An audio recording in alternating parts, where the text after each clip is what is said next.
Hai minasan, konnichiwa. Selamat datang kembali di channel Yasashi Nihongo. Hari ini kita akan mulai masuk ke pembahasan pola kalimat bagian yang pertama dari bab 31, materi yang kita ambil dari buku Minano Nihongo Basic yang kedua. Sebelum menyimak pembahasan pola kalimat bagian yang pertama kali ini, pastikan minasan sudah menyimak video mengenai pengenalan kosakata-kosakata baru yang digunakan di bab 31. Oke, langsung saja kita mulai pembahasan pola kalimat bagian yang pertama, bab 31. Hai, haji memashyo.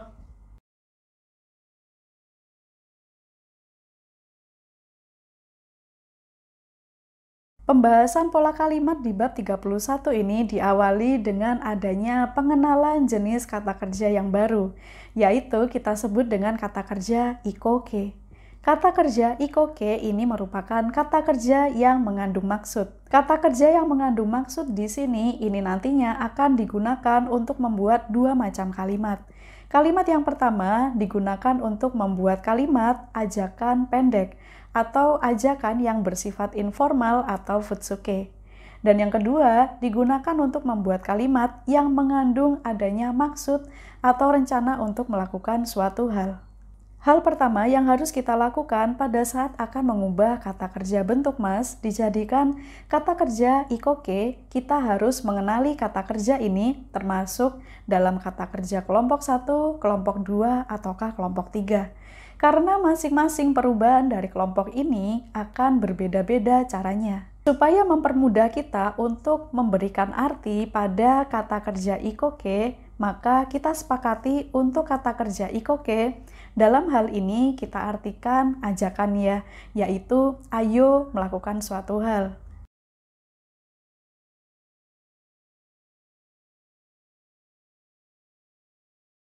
Perubahan kata kerja ikoke pada kata kerja kelompok pertama bisa dilakukan dengan cara sebagai berikut.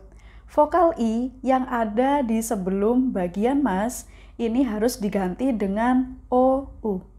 Setelah itu, bagian masnya harus dihilangkan. Misalkan kita akan coba dari kata kerja yang pertama, yaitu aimas, bertemu. Kita lihat di sini, vokal i sebelum mas harus diubah menjadi ou. Sehingga bagian i harus kita ubah menjadi ou. Aimas, bertemu. Ao bisa kita artikan ayo bertemu. Berikutnya, kita gunakan kata kerja torimas, mengambil. Vokal i sebelum mas harus diubah menjadi vokal ou. Torimas, mengambil. Toro, ayo mengambil. Berikutnya, kita coba menggunakan kata kerja asobimas, bermain. Kita lihat vokal i sebelum mas harus diubah menjadi vokal ou. Asobimas, bermain. Asobo, ayo bermain. Berikutnya kita gunakan kata kerja ikimas, pergi. Kita lihat vokal i sebelum mas harus diubah menjadi ou. Ikimas, pergi. Iko, ayo pergi. Berikutnya kita coba menggunakan kata kerja oyogimas, berenang. Vokal i sebelum mas harus diubah menjadi ou. Oyogimas, berenang. Oyogo, ayo berenang. Berikutnya, kita coba menggunakan kata kerja membaca, yomimas. Vokal i sebelum mas kita ubah menjadi ou. Yomimas, membaca. Yomo, ayo membaca. Berikutnya, kita gunakan kata kerja hanashimas, berbicara. Vokal i sebelum mas harus diubah menjadi ou, menjadi hanaso, ayo berbicara. Pada perubahan kata kerja kelompok 1 ini ada satu bagian yang harus kita perhatikan, yaitu pada kata kerja yang mana di sebelum mas terdapat hiragana chi. Misalkan ada kata machimas. Pada bagian chi ini harus kita ubah menjadi tou. Machimas, menunggu. Mato, ayo menunggu. Contoh berikutnya, tachimas, berdiri. Kita ubah bagian chi menjadi tou. Tachimas, berdiri. Tato, ayo berdiri.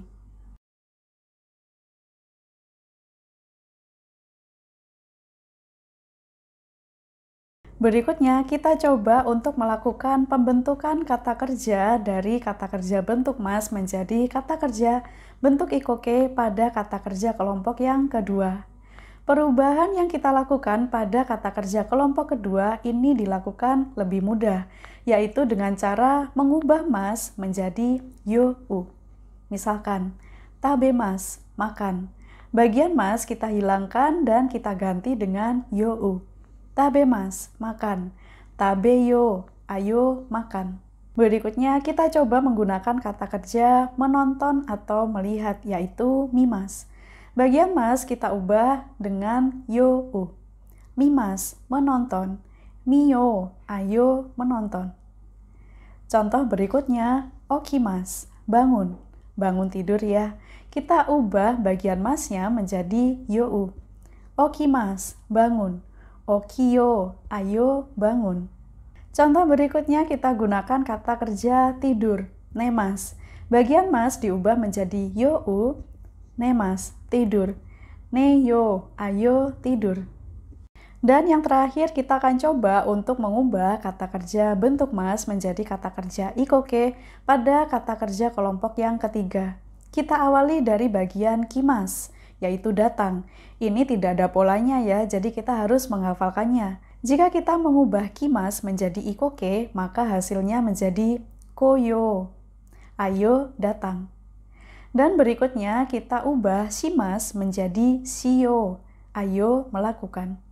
Bentuk kata kerja lain yang mengandung bagian shimas, misalkan benkyo shimas, belajar. Benkyo shio, ayo belajar. Sampo shimas, jalan-jalan.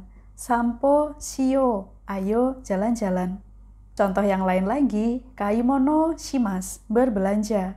Kaimono shio, ayo berbelanja. Jadi seperti itu ya caranya minasang, bagaimana cara kita mengubah kata kerja bentuk mas menjadi kata kerja ikoke. Berikutnya kita akan coba untuk menggunakan kata kerja ikoke ini dalam beberapa contoh kalimat yang sederhana.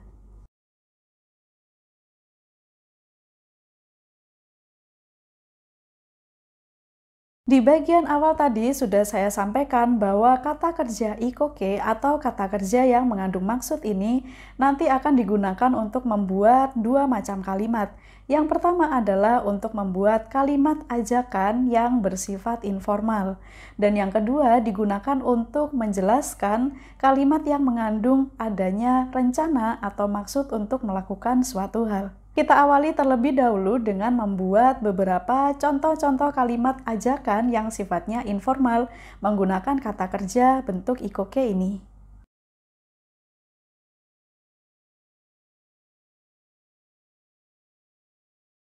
Sebelumnya kita sudah mengenal adanya kalimat bentuk ajakan ya. Jika kita mau bilang ayo pergi ke toko buku, maka bisa kita membuat kalimatnya menjadi hongyae ikimashou. Hongyae ikimashou, ini adalah kata kerja ajakan bentuk formal atau bentuk sopan standar. Tapi jika kita menggunakan kata kerja ikoke, maka kalimatnya ini berupa ajakan yang sifatnya informal. Biasanya kalimat ini kita gunakan saat memberikan ajakan kepada sesama teman yang sudah akrab atau kepada junior kita. Sekarang kita gunakan bentuk kata kerja ikoke. Ayo pergi ke toko buku. Hongyae iko.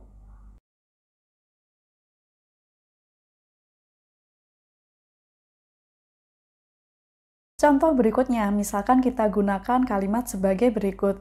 Makan malamnya sudah jadi loh, ayo makan.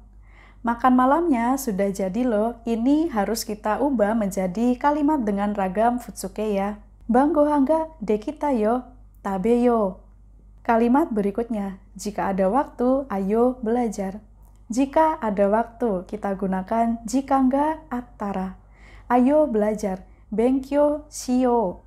Kita satukan kalimatnya, jika enggak attara benkyo shio. Berikutnya, kita akan menggunakan kata kerja bentuk ikoke ini untuk membuat kalimat yang mengandung maksud atau rencana untuk melakukan suatu hal.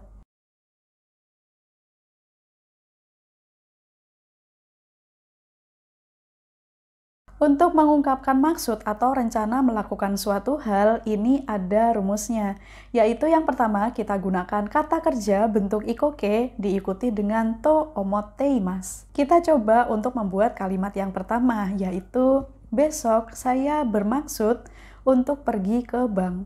Kita lihat di sini diawali dengan bagian kata besok pergi ke bank. Besok pergi ke bank kita gunakan kalimat ashita ginkoe ikimasu.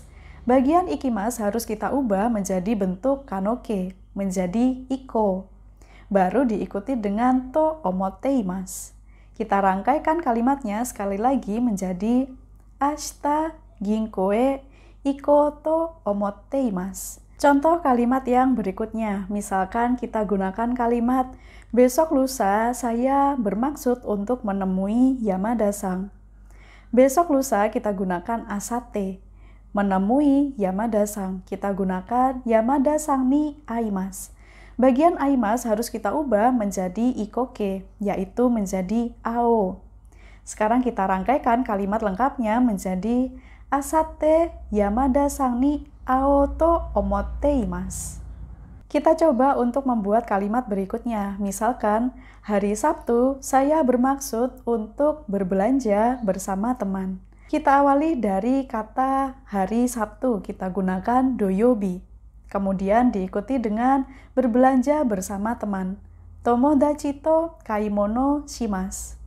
Pada bagian kaimono shimasu harus kita ubah menjadi ikoke, yaitu menjadi kaimono shio. Baru diikuti dengan omoteimasu. Sekarang kita rangkai seluruh kalimatnya menjadi doyobi tomodachi to kaimono shio to omoteimasu. Jika menggunakan omoteimasu, ini merupakan ragam kalimat sopan standar atau teneke. Tapi jika kita mengakhiri kalimat ini menggunakan omoteiru, berarti ini merupakan kalimat yang termasuk dalam ragam futsuke atau ragam informal.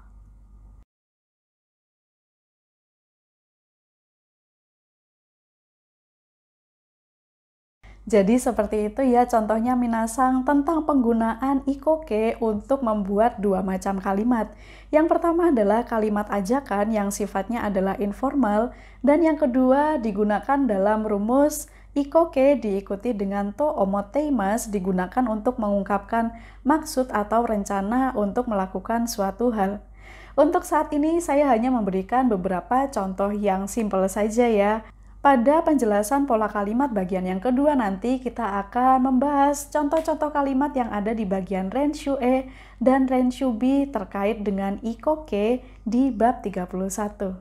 Jadi hari ini kita belajarnya di sini dulu ya, supaya minasang benar-benar bisa fokus untuk melakukan latihan perubahan dari kata kerja bentuk mas menjadi kata kerja ikoke.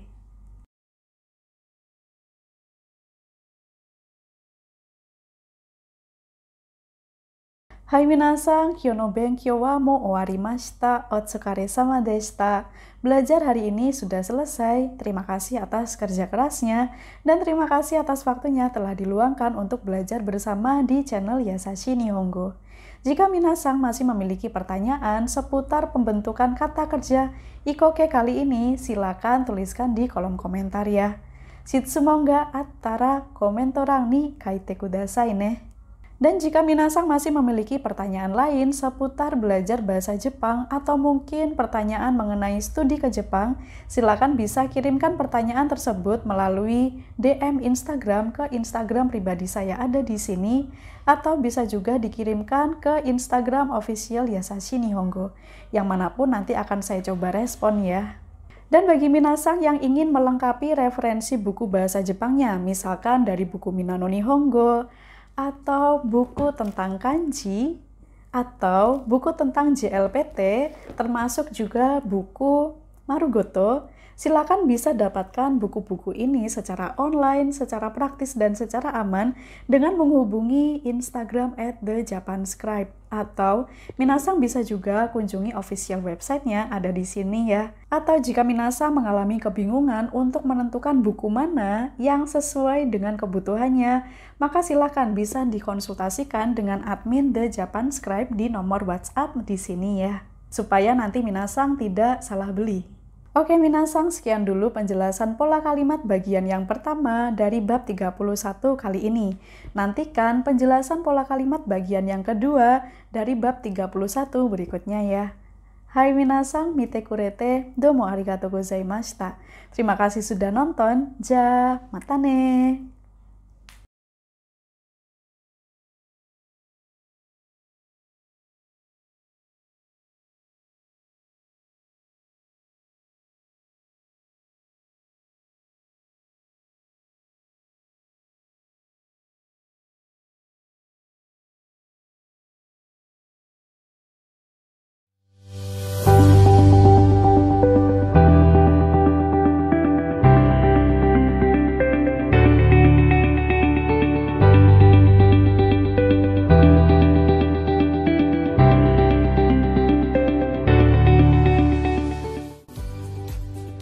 Konnichiwa minasan, o genki desu ka?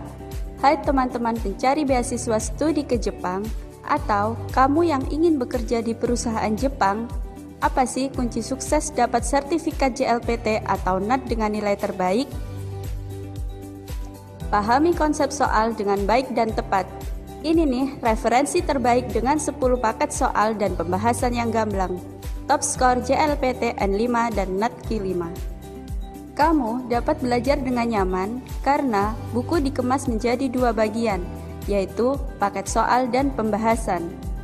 Paket soal disertai fitur digital untuk lembar jawab digital, mendengarkan soal audio listening, melihat skor nilai, dan analisis butir soal yang menjadi titik lemah yang belum kamu kuasai. Buku kedua adalah panduan belajar otodidak buat kamu. Pembahasan lengkap dicetak 2 warna, berbahasa Indonesia, dan video tutorial dalam sekali klik.